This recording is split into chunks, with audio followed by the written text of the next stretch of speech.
Hello, my dear all well-wishers and investors. As usual, I wish and hope all are doing good. Today I'm very happy and excited because of you people, because of your wonderful appreciation and support for my videos. I'm so much grateful. Thank you so much once again. నా videos ద్వారా ఎంతో కొంత మీకు ఉపయోగం కలుగుతున్నాయని, అలాగే real ఎస్టేట్లో investments గురించి ఒక అవగాహన మీకు కలుగుతుందని మీరు చెప్తున్నప్పుడు నాకు నిజంగా చాలా సంతోషంగా ఉంది.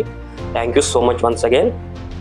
So coming to the point, నా రియల్ ఎస్టేట్ జర్నీలో నా కొలీగ్స్ చాలామంది నన్ను అడుగుతూ ఉంటారు, అనిల్ గారు కస్టమర్స్కి ది బెస్ట్ ప్రాపర్టీస్ ఎలా ఫైండ్ అవుట్ చేయాలి, ఎలా ఇప్పించగలము అని నన్ను అడుగుతున్నప్పుడు నేను వాళ్ళకి నవ్వుతూ ఒకటే సమాధానం చెప్తానండి. Simple logic. కస్టమర్ని మిమ్మల్ని వేరుగా చూడకండి.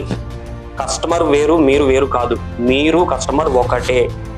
అదే మీరు సొంతంగా ఒక ప్రాపర్టీ కొనాలి అనుకున్నప్పుడు ఎంత శ్రద్ధ చూపిస్తారు, ఎంత సెర్చ్ చేస్తారు, ది బెస్ట్ ప్రాపర్టీ మీరు కొనుక్కోవాలని ఎంత తాపత్రయపడతారు, ఈ క్రమంలో ఆటోమేటిక్గా ది బెస్ట్ ప్రోడక్ట్ అనేది మీరు తీసుకోగలుగుతారు.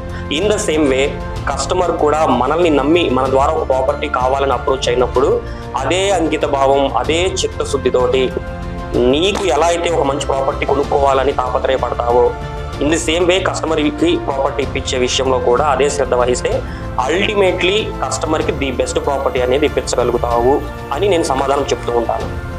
అంతే కదండి, మీరందరూ కూడా అది ఏకీపిస్తారని అనుకుంటున్నాను. నేనైతే నా కస్టమర్లు వేరు, నేను వేరు అని ఎప్పుడు ఆలోచించను. నా ఆలోచనలు కూడా రాదది. Because end of the day నేను కూడా కామన్ మ్యాన్నే. నా కస్టమరు నేను ఇద్దరం ఒకటిగానే భావిస్తాను. కాబట్టి నా ద్వారా నా కస్టమర్లకు ఎప్పుడు ది బెస్ట్ ప్రాపర్టీస్ ఇప్పించాలనే తాపత్రయపడుతూ ఉంటాను. అలాగే సక్సెస్ కూడా అవుతూ ఉన్నాను. దీని అంతటికీ కారణమైనటువంటి నా కస్టమర్ మహాశైలకు మాత్రం ఎప్పుడు సర్వదా సతదా నేను రుణపడి ఉంటాను. Thank you so much for trusting in me, believing me. Once again thank you. Signing off yours Anil Roshan.